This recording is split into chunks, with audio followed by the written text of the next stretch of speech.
بسم اللہ الرحمن الرحیم۔ السلام علیکہ یا صاحب العصر والزمان۔ پیغمبر اسلام آخری نبی ہیں۔ اس سلسلے میں ایک مناظرہ اشارہ۔ ضروریات دین میں پیغمبر اکرم صلی اللہ علیہ وآلہ وسلم کو آخری پیغمبر ماننا ہے، جس کے بعد خداوند متعال کی طرف سے نہ کوئی پیغمبر آیا اور نہ کوئی شریعت۔ اس بات کے اثبات میں قرآن پاک میں بہت سی آیتیں پائی جاتی ہیں، جیسے سورہ احزاب آیت نمبر 40، سورہ فرقان آیت نمبر 1، سورہ فصلت آیت نمبر 41-42، سورہ انعام آیت نمبر 19، سورہ سبا آیت نمبر 28 وغیرہ۔ پیغمبر اکرم صلی اللہ علیہ وآلہ وسلم اور ائمہ علیہ السلام کی بہت سی روایتیں آپ کے خاتم الانبیاء ہونے پر صریح دلالت کرتی ہیں، لیکن حضرت صلی اللہ علیہ وآلہ وسلم کے بعد آنے والے زمانوں میں فریبی اور چال باز لوگوں نے نیا پیغمبر بنا کر آپ کی خاتمیت کو مخدوش کرنا چاہا، تاکہ اس طرح سے خود ساختہ ادیان جیسے قادیانیت، بابی گری اور بہائیت معاشرے میں اپنا اثر و رسوخ پیدا کر سکیں۔ اب درج ذیل مناظرہ جو ایک مسلمان اور بہائی کے درمیان ہوا ملاحظہ فرمائیں۔ مسلمان، تم اپنی کتابوں اور تقریروں میں اسلام اور قرآن کو اس فرق کے ساتھ قبول کرتے ہو کہ اسلام نسخ ہو گیا ہے اور اس کی جگہ دوسری شریعت آ گئی ہے۔ اب میں تم سے پوچھنا چاہتا ہوں کہ قرآن نے تو اپنی متعدد آیتوں میں اسلام کو ایک عالمی اور قیامت تک باقی رہنے والا مذہب کہا ہے، اور ساتھ ساتھ پیغمبر اکرم صلی اللہ علیہ وآلہ وسلم کی خاتمیت کا اعلان کرتے ہوئے آنے والے نئے دین کا باطل قرار دیا ہے۔ بہائی، مثلا کون سی آیت یہ کہہ رہی ہے کہ پیغمبر اکرم صلی اللہ علیہ وآلہ وسلم آخری پیغمبر ہیں؟ مسلمان، سورہ احزاب کی 40ویں آیت میں ما کان محمد ابا احد من رجالکم ولکن رسول اللہ وخاتم النبیین وکان اللہ بکل شیء علیما۔ محمد تو مردوں میں سے کسی کے باپ نہیں ہیں، لیکن وہ رسول خدا اور خاتم النبیین ہیں، اور اللہ ہر شے کا علم رکھنے والا ہے۔ آیت میں جملہ خاتم النبیین واضح طور پر بتا رہا ہے کہ محمد صلی اللہ علیہ وآلہ وسلم آخری پیغمبر ہیں، کیونکہ لفظ خاتم کو جس طرح بھی پڑھا جائے اس سے یہی سمجھ میں آتا ہے، لہٰذا اس آیت سے صریح طور پر سمجھ میں آتا ہے کہ آپ صلی اللہ علیہ وآلہ وسلم آخری پیغمبر ہیں اور آپ کے بعد کوئی بھی پیغمبر اور شریعت نہیں آئے گی۔ بہائی، خاتم انگوٹھی کے معنی میں بھی آیا ہے جو زینت کے لیے استعمال ہوتی ہے۔ اس طرح اس آیت سے یہ سمجھ میں آتا ہے کہ رسول اکرم صلی اللہ علیہ وآلہ وسلم انبیاء کی زینت ہیں۔ مسلمان، لفظ خاتم کا رائج اور حقیقی معنی ختم کرنے والے کے ہیں، اور کہیں پر یہ نہیں آیا کہ لفظ خاتم کسی انسان کے لیے آیا ہو جس سے زینت مراد لی گئی ہو، اور اگر ہم لغات کی طرف رجوع کریں تو پتہ چلے گا کہ خاتم کے معنی ختم کرنے والے کے ہی ہیں۔ اب اگر کوئی لفظ اپنے معنی کے علاوہ کسی اور معنی میں استعمال ہو تو اس کے لیے ضروری ہے کہ وہ اپنے ساتھ کچھ سیاق و سباق رکھتا ہو۔ ہم اس لفظ کے ساتھ کوئی قرینہ یا کسی طرح کی کوئی دلیل نہیں پاتے ہیں جس کی وجہ سے اصلی معنی کو چھوڑ کر مجازی معنی مراد لیے جائیں۔ یہاں پر لفظ خاتم کے بارے میں چند لغات آپ ملاحظہ فرمائیں۔ فیروز آبادی قاموس اللغت میں کہتے ہیں ختم مہر کرنے کے معنی میں آتا ہے، اور ختم الشیء یعنی کسی چیز کا آخر۔ جوہری صحاح میں کہتے ہیں کہ ختم یعنی پہنچنا، اور خاتمۃ الشیء یعنی اس چیز کا آخر۔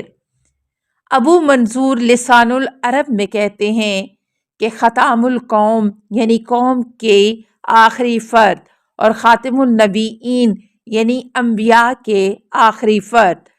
راغب مفردات میں کہتے ہیں کہ خاتم النبیین یعنی پیغمبر اکرم صلی اللہ علیہ وآلہ وسلم نے خود آ کر سلسلہ نبوت کو منقطع کر دیا اور نبوت کو تمام کر دیا۔ نتیجہ یہ ہوا کہ لفظ خاتم سے زینت معنی مراد لینا ظاہر کے معنی ہے، اور جس کے لیے دلیل کی ضرورت ہے، اور یہاں پر کوئی دلیل نہیں پائی جاتی۔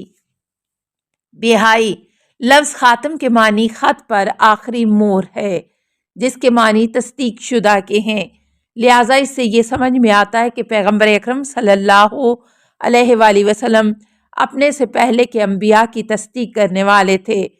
مسلمان غرض پہلے سوال کے جواب سے یہ واضح ہو گیا کہ خاتم کے اصلی اور رائج معنی تمام اور اختتام کے ہیں، اور یہ کہیں پر نہیں سنا گیا ہے کہ لفظ خاتم سے استعمال کے وقت تصدیق مراد لی گئی ہو۔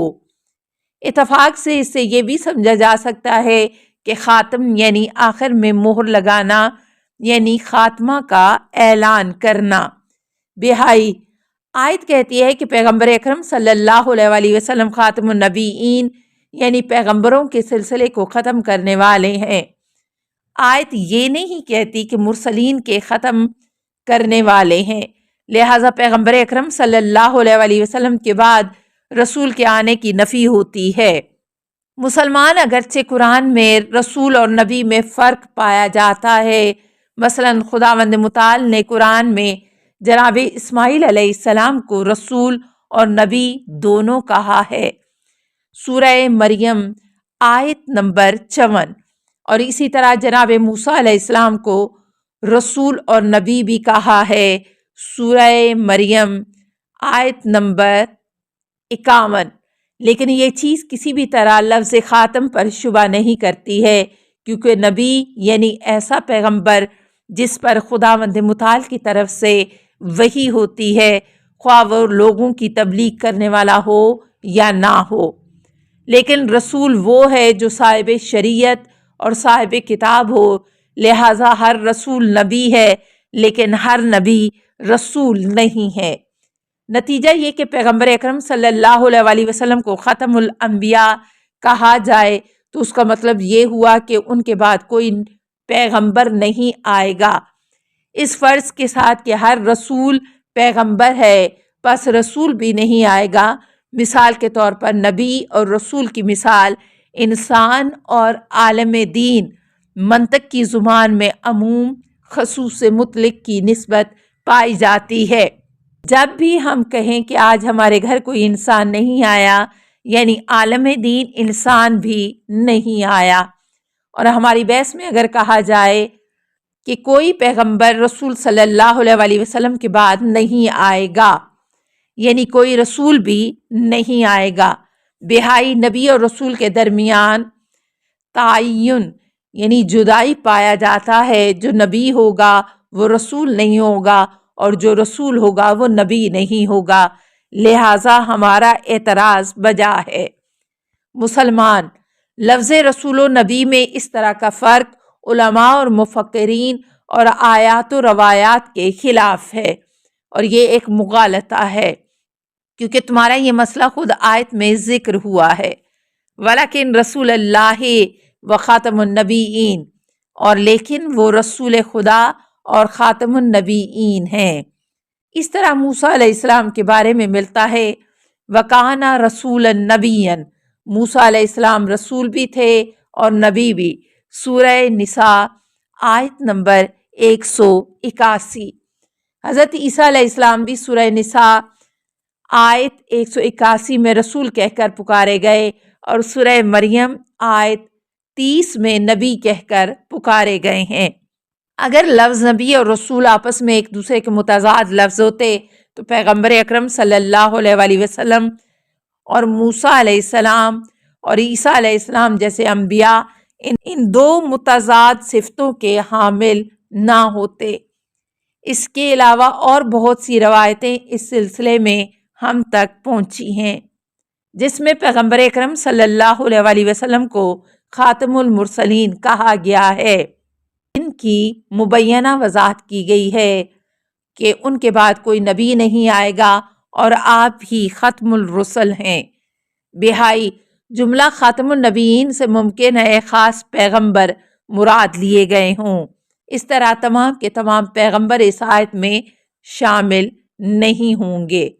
مسلمان اس طرح کا اعتراض دوسرے اعتراضوں سے زیادہ مضحکہ خیز ہے، کیونکہ جو شخص بھی عربی قواعد سے تھوڑی بہت واقفیت رکھتا ہوگا وہ اس طرح کے جملے میں ہر جگہ الف لام سے مراد عموم لے گا، اور یہاں اس الف اور لام سے مراد عہد ہونے پر کوئی دلیل نہیں ہے، لہٰذا اس سے عموم ہی مراد لیا جائے گا۔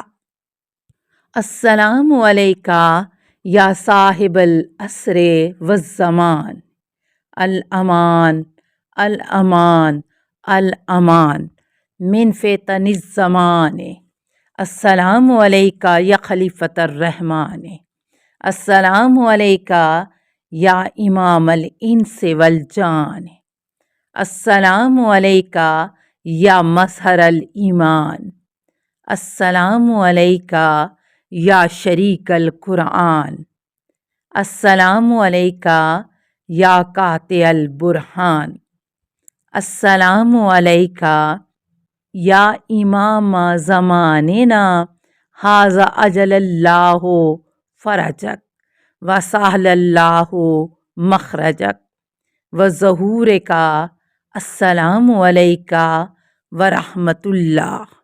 اللہم صلی علی محمد و آل محمد۔